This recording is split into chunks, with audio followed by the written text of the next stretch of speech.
Hi hello అండి, welcome to Prasanna beads and jewellery. ఈరోజు ఇది వచ్చేసి onion pink 3mm size scissors అండి. ఒకరు ఆర్డర్ ఇస్తే చేశాను. 3mm సైజ్ ఆనియన్ పింక్ అండి ఇది.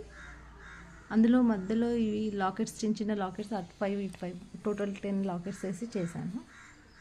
సరోస్కి పర్ల్స్ అండి, మొత్తము 6mm సరోస్కి pearls and 3mm సరోస్కి pearls తోటి చేయడం జరిగింది. టోటల్ ఓన్లీ బీడ్స్ వచ్చేసేమో 24 ఇంచెస్ అండి. తర్వాత బ్యాక్ సైడ్ చైన్ తోటి కలిపి 28 ఇంచెస్ వరకు ఉంటుంది. ఎవరికైనా ఇలాంటి కస్టమైజేషన్ కావాలి అని అంటే కలర్ కానీ మ్యాచింగ్ ఏదన్నా ఉంటే చేసి పెడతాను. స్క్రీన్ పైన ఉన్న వాట్సాప్ నెంబర్కి మెసేజ్ చేయండి. ఇది నచ్చితే లైక్ చేయండి, షేర్ చేయండి, సబ్స్క్రైబ్ చేసుకోండి నా ఛానల్ని. Thank you.